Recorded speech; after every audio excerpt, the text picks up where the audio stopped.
Hey guys, Mino here, and today I am ranking volumes 1 to 5 of Playing Death Games to Put Food on the Table. At the time of February 2026, there are like 8 volumes out, but only 5 translated to English, so that's what I'm ranking. Anyway, I don't expect this to be a very long video, and it'd probably be easier to do a community post, but I wanted to make the video. So, I'm not going to be too analytical. I'm just going to state my likes and dislikes, rank them, have some summary to them, which means there's spoilers. So if you don't want spoilers, don't watch. So sit back and relax, and here is my ranking. Unfortunately, Volume 4 is the bottom for me, despite it having my favorite cover. My favorite part of this is actually not the game itself, but the whole Hitomi arc of the book. And it takes place a lot in the real world, which is cool to see. When Yuki tells Hitomi that she also admires the fact that she knows when to quit, gets me thinking of how Yuki's conclusion might be, but we'll see. Anyway, it was fun to see Hitomi sneak around and recover her memories. The twins and Kato were kinda meh, and Shion was fine, but I liked her fight scene with Yuki. I liked how both of them fought, and that the difference was one was a player and one was a killer. Sadly, Volume 4 lands here because the game itself, while having a decent concept, is a bit lackluster. Hot take, but Volume 1 is at number 4. Don't get me wrong, Cantaloupe Woods is peak, but it's not my favorite arc. Ghost House is evidently one of the weaker arcs, which weakens Volume 1 in the ranking, but it established who Yuki is as a protagonist, which I appreciate. And Cantaloupe Woods provides a great backstory. The Kiara fight scene is, of course, very good, but the fact that I don't really have that much to say about it after that is what lowers it here. It's not the most standout to me. At number 3, I have Volume 3. The best part about this volume is the cast, in my opinion, probably the strongest in all 5 volumes. My faves, besides Yuki, are Mitsuba and Mizuku. I like the concept of Mitsuba being a free spirit, and I was slightly disappointed that she got killed so easily right when she beat Issei. I like Mizuku because she was the underdog and was able to fend for herself against Issei, and I hope to see her in later novels. The Issei twist was quite a surprise and pretty cool. The scene with Hakushi and Yuki at the end is really good. I like their ending conversation of what would Yuki do if Hakushi asked if she would switch places with Issei. It's just a really cool scene to me. Overall, this is a pretty underrated volume for me.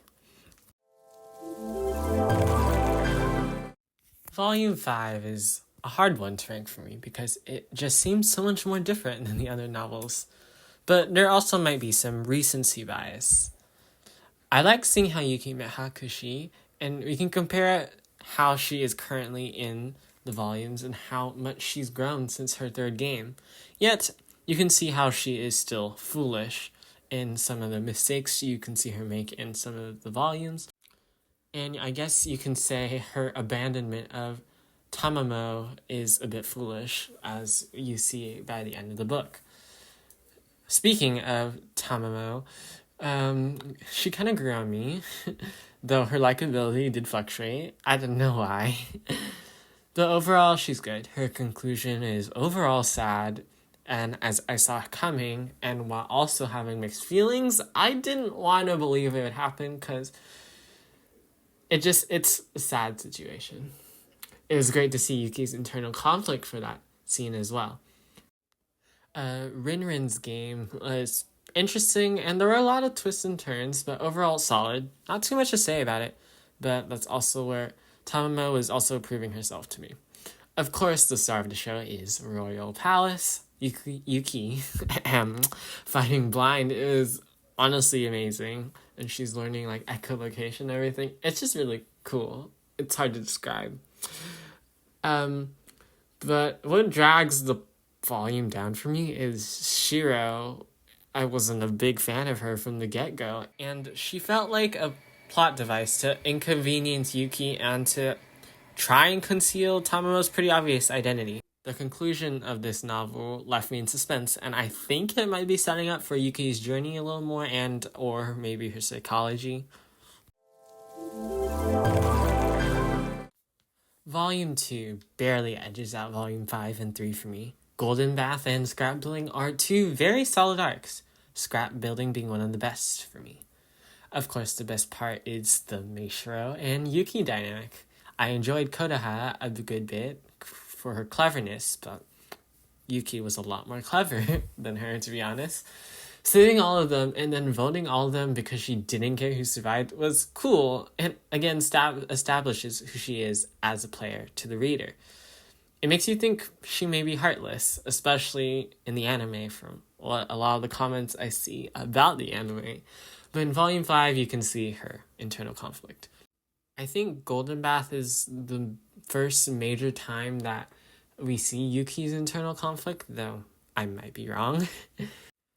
To see how she felt like she had no one else to blame but herself, and how she was kind of out of it when fighting against Mishiro at the start, but then Mishiro, in a way, snapped her back into reality as well. And of course, that fight scene was peak.